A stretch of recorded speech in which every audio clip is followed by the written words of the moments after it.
Good to be here in Pilsen to celebrate Cinco De Mayo with a bunch of Mexicans in an Italian restaurant. It's awesome, it really is, because when you think about it, right, like Mexicans totally took the Italian flag and were like, dude, you know what that needs? An eagle on a cactus with a snake in its mouth. Now that's a flag, Holmes, hang it up. So anyway, originally I grew up in Little Village. Anyway, got any people from Little Village here tonight? Little Village? All right, Little Village in the house. Now the thing with me is, like, my parents are from Mexico, right? So like I learned my English from watching the television, right? Sesame Street and all that stuff. But like one of the first things I ever said in English were, "Your next on the Price is Right, come on down." But like speaking with this kind of an accent didn't exactly make me too popular with like the gangbangers in my neighborhood, right? Because they'd be like, "Yo, Horacio, we're gonna throw down with some kings, man. You down?" And I was like, "You mean we're gonna engage in fisticuffs with these guys? Are we about to engage in a turf battle? I heard about this on the news, guys." And then they'd be like, "Just go home, man. Just go home."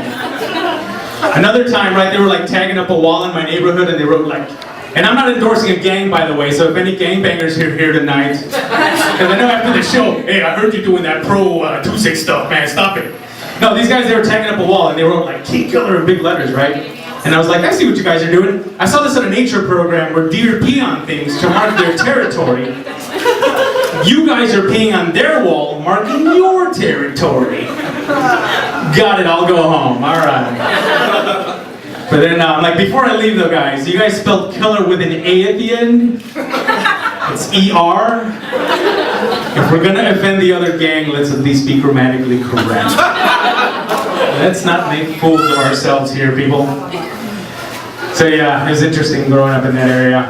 But I'm a survivor, and anyone here from Little Village, you guys are survivors too. So, I'm glad we could have this heart-to-heart moment here in Pilsen in an Italian restaurant. We've come a long way. We've come a long way. So anyway, I don't know about you guys, but I'm broke these days. The economy is rough, yeah. So I thank you guys for spending your time with us, because these days, like, people have a lot of options for their entertainment dollar. They really do. Like, I remember a few months ago, or actually last year, there was like a big fuss about like Netflix raising their prices, and people were upset, right? And I kind of compared to like when you get married and then eventually like the marriage turns really, really bad because, you know, that person changes on you and they're not who you thought they were. So it's, but on the other hand, the Redbox is an absolute prostitute, right? Redbox stands outside the supermarket and gives you what you want for $1. Hey baby, what you want to watch? Oh yeah, Redbox, I'm gonna put that $1 in your slot. Oh, I'm sorry, did I offend Redbox people here today? Right. Oh, no, they do. They do. So do I. We'll talk. Anyway.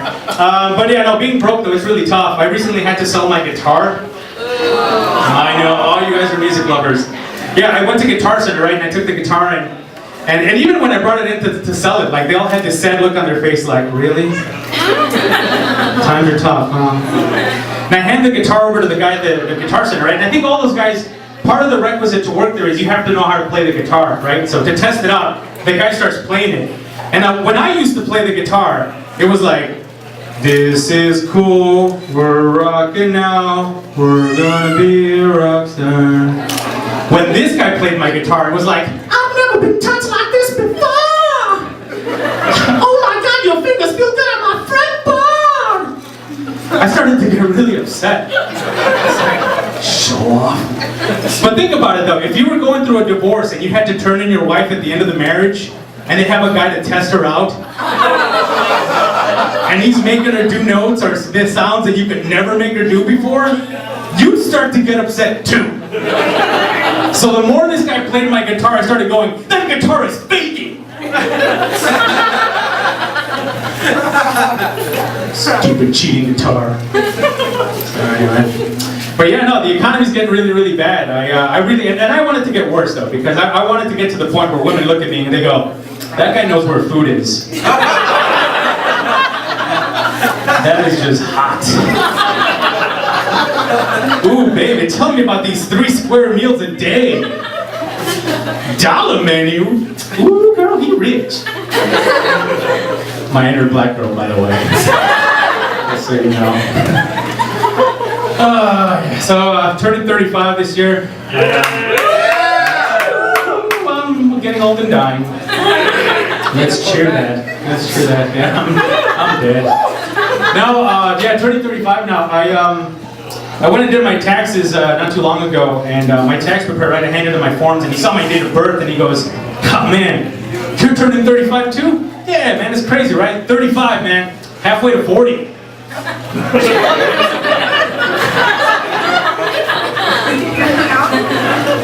No, dude, that's halfway to 70. Give me back my forms. I'm not gonna get audited on account of your old ass.